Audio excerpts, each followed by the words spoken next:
The movie opens in a small city in Berlin in the hot summer of 2003. One morning, a teenager, Lucas, cannot enter his school because he's lost his student ID. Due to this, the security guards at the school gate do not let him pass.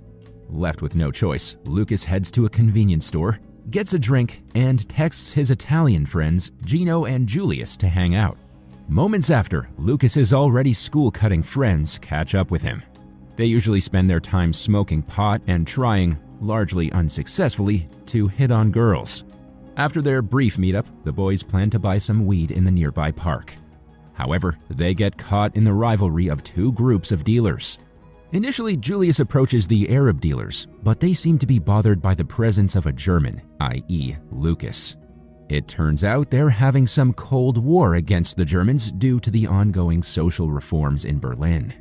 Soon enough, Ali, the gang leader, picks on Lucas, who stays rather submissive. Lucas's subservient nature further provokes the leader, and consequently, he gets punched in the face pretty badly. The Arabs then threaten Lucas and his friends to never step foot in their neighborhood. Lucas is furious at Julius and Ji-Hyo for trying to deal with the ruthless Arabs instead of contacting their usual supplier, Cem, the leader of another gang. Regardless of what happened, the boys approach Cem for some weed. This leader, who seems to have a good relationship with Lucas, becomes concerned when he sees his battered face. When he learns that the Arabs, their rival gang, are behind this, Cem is determined to avenge his friend. Furthermore, Julius provokes Cem by claiming that the Arabs supposedly badmouthed him. Following this, Cem rounds up his gang members along with Lucas, Ji-Hyo, and Julius and heads to the rivals' neighborhood. A mass brawl soon breaks out until the police arrive. In the ensuing fight, Lucas and Ji-Hyo get beaten up very badly, while Ali fractures his hand. Consequently, one of the drug dealers demands 500 euros from Lucas as compensation for the police intervention on their turf. The teenager is told to bring the money to the same park at 3 p.m. tomorrow. When Lucas returns home that evening, he gets scolded by his father. Lucas's older brother Marco is a living street legend in the district and keeps his head above water as a petty criminal. He also has a small brother who, just like Lucas, is a victim of a bully in their neighborhood.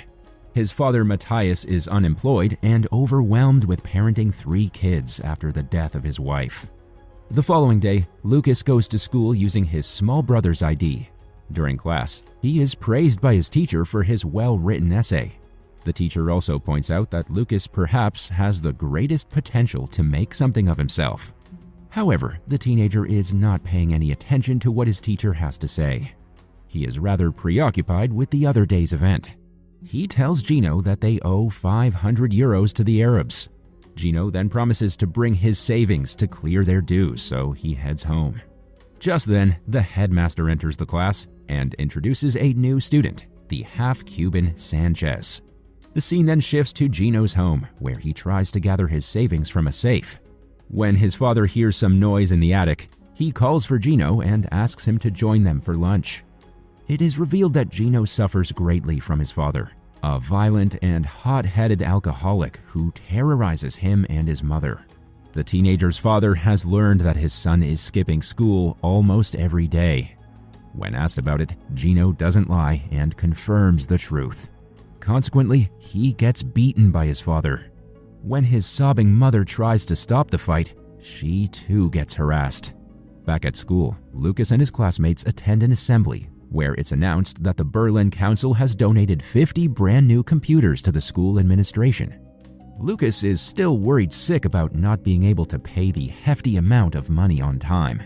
After school, he calls Ji-Hyo and asks whether he's bringing over his share of the money. Ji-Hyo sadly tells him that he cannot make it due to personal reasons. Lucas has no other choice than to call Julius and ask him for the dues. The scene then shifts to Julius's place, where he lives with his older brother in a rundown apartment. His brother is always drunk or stoned, screwing around with his buddies during the day. Despite his dire financial condition, the loudmouth Julius is always up for the party, girls, and drugs, and sometimes takes his brother's gun with him. When Lucas calls him for money, Julius, like always, makes some reasons and ignores his buddy. Lucas is now extremely scared because the clock is nearly striking 3. He returns to his apartment, only to find that Sanchez, the new classmate, is also his new neighbor. It's revealed that Sanchez, who has a knack for stealing things, lives with his single mother, who can barely make ends meet financially, even with a job. But despite everything, she wants to be a good mother to her son.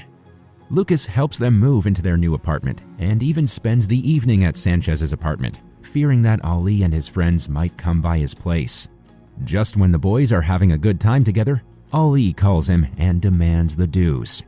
The gang leader swears to do something very bad if the payments are not made any sooner.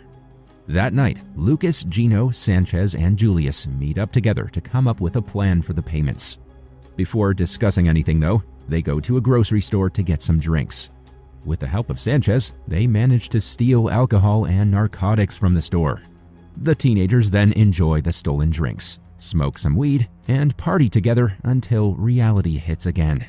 To solve their money problems, Sanchez comes up with an idea to break into their school and steal the brand new computers. Initially, Lucas protests the idea because he thinks it would cause some serious trouble if they get caught. He even warns Ji-Hyo about it, reminding him that his father would punish him severely. However, Lucas changes his mind when he realizes that his father's janitor job is barely enough to pay their rent or clear his dues. The following day at school, when there's a fight between two bullies, the class teacher intervenes. While trying to stop the commotion, the teacher mistakenly drops his staff keys on the floor. Lucas takes this opportunity to pick up the keys and take them with him. He then shows them to his buddies and makes plans to break into their school tonight. Later that night, the boys, excluding Ji-Hyo, who ditched at the last minute, meet in front of the school gate and prepare to break in. Before officially going ahead with the plan, Lucas and Sanchez get into a small argument with Julius because the latter is rather loud and has also brought a gun, which could be pretty risky. Setting their differences aside, the three teenagers break into their school and steal some of the brand new student computers, LED ones that are worth thousands. Despite unprofessional execution, they succeed in their plan. While trying to get the computers home though, Julius opens fire to threaten some drunkards in the streets. Regardless, the boys manage to stack the computers at Julius's apartment after evading his sleeping brother in the lounge area. The next day, the school is full of police officers and journalists, and the theft at the school attracts widespread media attention. Lucas gets a call from his brother, who is rather curious about the robbery. Marcos lets him know that the perpetrators will be caught sooner or later because the computers are registered so they can be tracked. However, Lucas doesn't reveal to his brother about his involvement in the robbery. The following day, the boys manage to sell 3 of the computers, but for a very disappointing sum. Regardless, they're happy to compromise because they finally have some cash in hand. For the 800 euros they received selling the computers, they go shopping and buy branded clothes, shoes, and pizzas, among other things. They also visit a private swimming pool to relax and party with girls. During this time, Julius falls in love with a girl named Denise. Meanwhile, the investigation continues at school for the missing computers. One day, Lucas is called in for a personal interview by his class teacher. Before entering the teacher's room, Lucas calls his brother Marcos, believing that they've been busted. Terrified, he admits to stealing the computers from school along with his buddies. Marcos initially scolds him and advises him not to slip his mouth under any circumstances. Once Lucas goes inside the teacher's private office room, he is questioned about the recent robbery. The teenager is extremely scared, but thankfully, his teacher doesn't believe Lucas to be the culprit. Instead, he suspects fellow students with an immigrant background and believes that Lucas, as a German student, could help him solve the case. The teenager remains mum throughout his interview and rushes out the door as soon as he has permission to do so.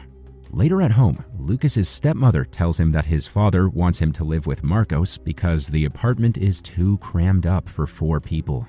The poor teenager is hurt and blames his stepmother for moving in because they lived comfortably before she came into their lives. The following day, however, Lucas's father apologizes to him for trying to kick him out while driving him to school. Much to their surprise, the drug dealers stop their car and start demanding money from Lucas. When Lucas fails to give them his dues, they demolish Lucas's father's car as punishment. That evening, Lucas tries to clarify the situation with the leader of the drug dealers, so he visits Ali's home. Ali is initially aggressive towards Lucas, but remains calm when his mom sees them. His mom then invites Lucas inside their apartment and tells the boys to sort out their differences. After much convincing by his mother and aunts, Ali decides to forgive Lucas and make amends with him. Later, when Lucas is preparing to leave the apartment and standing in front of the door, Ali demands the newly bought sneakers to make peace. Lucas reluctantly agrees to do so and leaves the place barefoot. Just when a trouble has been settled, another arises when Julius's brother learns about the remaining computers at his apartment. Lucas and the boys are then forced to move the computers out. Thankfully, Marco arranges a meeting with a guy named Abdul, to whom the boys can sell the remaining computers. They visit the specified location and meet their guy. However, the man doesn't pay them and simply drives away with the computers, leaving Lucas and his friends stranded in the middle of nowhere. But what the teenagers don't know is that the so-called Abdul guy is an accomplice of Marco's. It turns out that Marcos is now making money off the stolen computers for himself and using the money to pay off his own debts in the underworld. Marcos surely used his little brother's innocence to get the money for himself. It's briefly seen that Marcos uses Lucas's lost student ID from the opening scene of the film to roll cigarettes.